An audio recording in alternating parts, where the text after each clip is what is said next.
I will fight. Quando a gente fala de quem é mais forte em Dragon Ball Super, inevitavelmente dois nomes batem de frente na cabeça de qualquer fã: Broly e Jiren. E o mais interessante é que essa comparação não é simples, não é direta e muito menos óbvia. Porque Broly e Jiren não são só dois personagens fortes, eles representam dois extremos completamente diferentes da própria lógica de poder de Dragon Ball. E já vou deixar claro desde agora, esse vídeo não é sobre imaginar troca de soco. Não é Jiren dá um golpe aqui e Broly responde ali.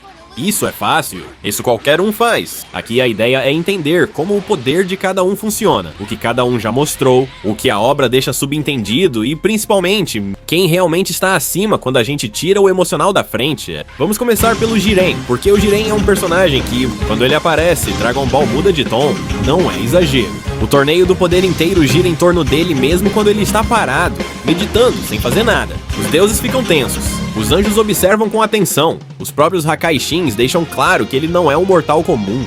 Existe uma fala importantíssima ali que muita gente esquece, que basicamente crava que Jiren superou o deus da destruição do próprio universo.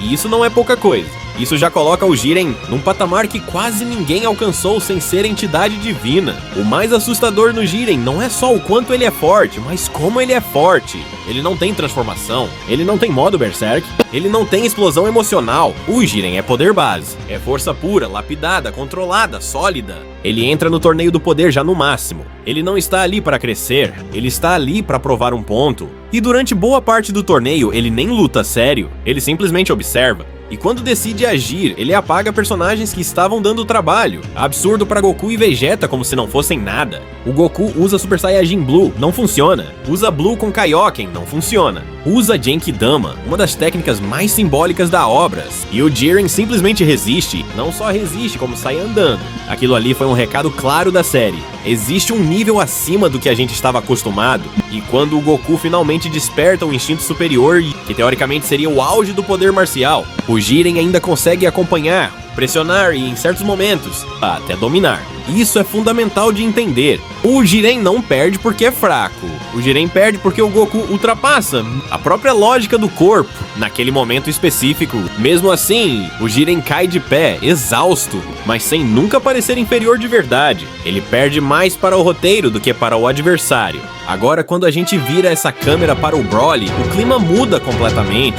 Porque o Broly não entra em cena como um guerreiro completo, ele entra como um problema, um erro, uma anomalia. Desde criança, o poder dele já assustava. Não por técnica, não por controle, mas porque simplesmente não fazia sentido. O Broly cresce isolado, sem treinamento formal, sem mestres lendários, sem artes marciais refinadas. Mesmo assim, quando ele aparece em Dragon Ball Super, ele começa enfrentando Goku e Vegeta, e em poucos minutos, o nível da luta escala de forma absurda. E aqui entra um ponto que diferencia completamente o Broly do Jiren. O Broly não começa no auge, o Broly vai chegando lá durante a luta. Cada golpe que ele recebe, ele aprende. Cada transformação do adversário, ele acompanha. O Goku vira Super Saiyajin, o Broly acompanha. O Goku sobe mais, o Broly responde. O Vegeta entra sério, o Broly responde. Quando ambos chegam no Blue, o Broly já está pressionando dois de uma vez. Isso não é comum nem dentro de Dragon Ball. Chega num ponto em que simplesmente não dá mais. A fusão acontece. O Gogeta Blue aparece. E mesmo assim, o Broly não é derrotado instantaneamente. Ele apanha sim. Ele é superado sim. Mas ele aguenta. E isso diz muito. Porque poucas entidades na obra conseguem sequer reagir a uma fusão nesse nível. Se aquela luta tivesse durado mais, se o Gogeta não tivesse ido pra finalizar, ninguém consegue afirmar com 100% de certeza onde aquilo ia parar. E é exatamente aí que mora a diferença central entre Broly e Jiren. Jiren é um poder que você já conhece desde o início. Ele não vai surpreender no meio da luta com uma explosão absurda. Ele é constante, ele é sólido, ele é confiável.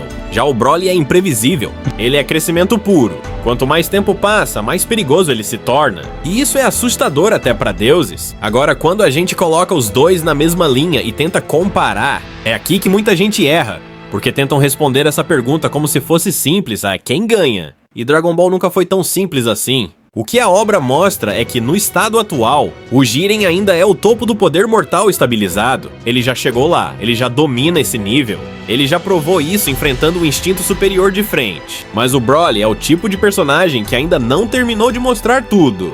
Ele não tem treinamento adequado, Ele não tem controle emocional, ele não tem técnica refinada. E mesmo assim, ele já chegou num nível absurdo. Agora imagina esse cara treinando. Imagina esse cara aprendendo a controlar o próprio Ki. Imagina esse cara lutando sem perder a cabeça. Aí a conversa muda completamente. Então quando alguém pergunta Broly ou Jiren, quem é mais forte?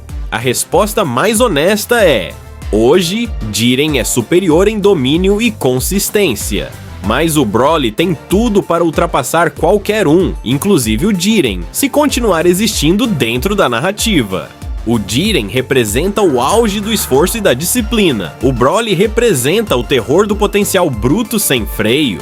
Dragon Ball deixa isso muito claro. Não é à toa que ambos causam reações diferentes nos deuses. O Jiren é respeitado, o Broly é temido. Um é a prova de que um mortal pode alcançar o topo com treino absoluto. O outro é a prova de que a própria natureza ainda guarda algo fora de controle. E no fim das contas, é isso que torna essa comparação tão boa. Não é sobre quem daria o último soco, é sobre entender que existem mais de um caminho para o topo e que nem todos eles são estáveis. Alguns são perigosos, alguns são imprevisíveis e alguns, como o Broly, talvez nem tenham um teto definido ainda. Se você curtiu essa análise mais profunda, comenta aí o que você acha. Você acha que o Broly, treinado e controlado, ultrapassa o Jiren?